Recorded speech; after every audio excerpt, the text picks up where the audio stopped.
Hello friend, স্বাগত মনি cooking কিচেনে। আজ আমি বানাবো মটন কষা। এর আগের ভিডিওতে আমি বানিয়েছিলাম মটনের পাতলা ঝোল। যারা দেখেছেন তারা জানেন, যারা আমার ভিডিওটা দেখেননি আমি ডেসক্রিপশন বক্সে ভিডিও লিঙ্কটা দিয়ে দেবো। ডেসক্রিপশন বক্সে গিয়ে কিন্তু ভিডিওটা অবশ্যই দেখবেন। বেশি কথা না বাড়িয়ে আসুন দেখে নিই আজকের মটন কষা। তার আগে বলে নিই, যদি আমার চ্যানেলে নতুন হয়ে থাকেন আমার চ্যানেলটাকে সাবস্ক্রাইব করে বেল আইকনটা প্রেস করে দেবেন, যাতে আমার নতুন নতুন ভিডিও নোটিফিকেশন সবার আগে আপনাদের কাছে পৌঁছে।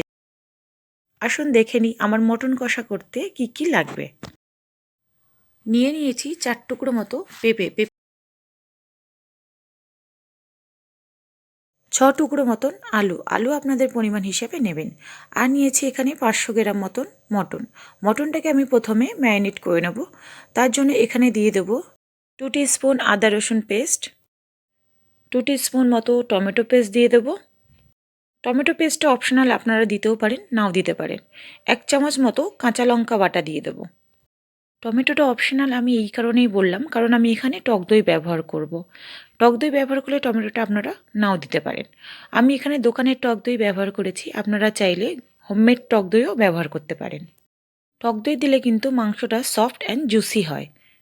এবার কিছু গুঁড়ো মশলা দিয়ে দেবো। 1 টিস্পুন মতন দিয়ে দেবো লাল লঙ্কার গুঁড়ো, 1 টিস্পুন জিরে ধনে মিক্স পাউডার, যেটা আমার থাকেই করা বাড়িতে হোমমেড, সেটা আমি দিয়ে দেবো 1 টিস্পুন। 1 টিস্পুন হলুদ গুঁড়ো, 1 টিস্পুন মতো নুন দিয়ে দেবো। এবার সবগুলো একসাথে হাত দিয়ে ভালো করে মাখিয়ে 1.5 থেকে 2 ঘন্টা মতো ম্যারিনেট হওয়ার জন্য রেখে দেবো। আপনারা যত বেশি ম্যারিনেট করে রাখবেন তত মাংস সফট হবে। আমি কিন্তু মাংসটা ম্যারিনেট করার 2 ঘন্টা পরেই শুরু করেছি। প্রথমে আমি এখানে 1 কাপ মতন তেল দিয়ে দেবো আলুটাকে ভেজে নেওয়ার জন্য। আলু আর পেঁপেগুলো আমি একসাথেই ভাজবো, আলাদা আলাদা ভাজার কোনো দরকার নেই। আলু আর পেঁপের মধ্যে ভালো গন্ধ হওয়ার জন্য আমি এখানে 2টো তেজপাতা ব্যবহার করব। কালারের জন্য দিয়ে দেব 1 টিস্পুন মতো হলুদ গুঁড়ো। হলুদ গুঁড়োটা দিয়ে একটু নাড়িয়ে নেব, যাতে হলুদটা আলু আর পেঁপের মধ্যে ভালো করে মিশিয়ে যায়। আলু আর পেঁপেটা কিন্তু বেশ লাল করে ভেজে নিতে হবে। লাল করে আমার ভাজা হয়ে গেছে। আলু আর পেঁপেটাকে তুলে নিয়ে সেই তেলের মধ্যে আমি কিছু গোটা গরম মশলা দিয়ে দেবো 2টো এলাচ, একটা দারচিনি। গোটা গরম মশলা ভাজা হয়ে যখন মশলা থেকে গন্ধ ছেড়ে দেবে, একটা বড় পেঁয়াজ আমি এখানে কুচিয়ে দিয়ে দেবো। পেঁয়াজটাকে ভালো করে 2 মিনিট মতো ফ্রাই করে নেব। আপনাদের আগে থেকে একটা কথা বলে দিই, আমি কিন্তু এই মাংসটা পুরোপুরি কড়াইতেই করব, প্রেশার কুকারে কিন্তু আমি সিটি দেবো না। পেঁয়াজটা আমার ভালো করে ফ্রাই করা হয়ে গেছে। যখন এরকম ব্রাউন কালার চলে আসবে, এরপরে আমি ম্যারিনেট করে রাখা মাংসটা দিয়ে দেব।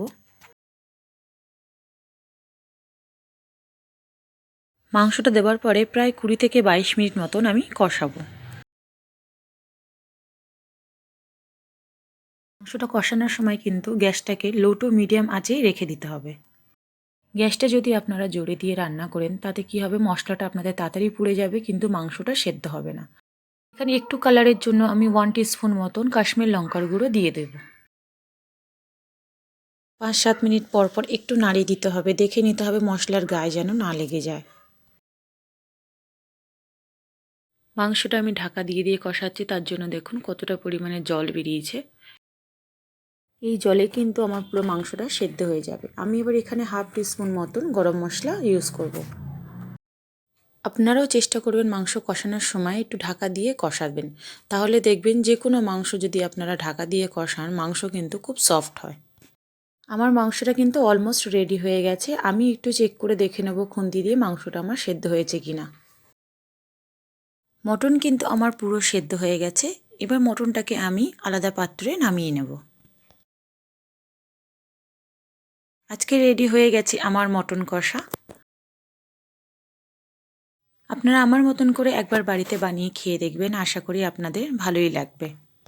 আমার রেসিপিটা যদি আপনাদের পছন্দ হয়ে থাকে, আমার চ্যানেলটাকে সাবস্ক্রাইব করে বেল আইকনটা প্রেস করে দেবেন, যাতে আমার নতুন নতুন ভিডিও নোটিফিকেশান সবার আগে আপনাদের কাছে পৌঁছে যায়। আজকের মটন কষাটা কিন্তু একদমই সহজ পদ্ধতিতে কম সময়ের মধ্যে তৈরি হয়ে যাবে। যারা নতুন নতুন রাঁধুনি তারা কিন্তু এই মটন কষাটা ট্রাই করতে পারেন। আরও একটা জিনিস আপনাদেরকে বলে দিই, আমার এই মটনটা কিন্তু খুব ভালো ছিল, যার জন্য আমাকে প্রেশার কুকারে দিতে হয়নি। যদি আপনাদের প্রয়োজন হয় আপনারা কিন্তু প্রেশার কুকারে দিয়ে 2টো সিটি দিয়ে নেবেন।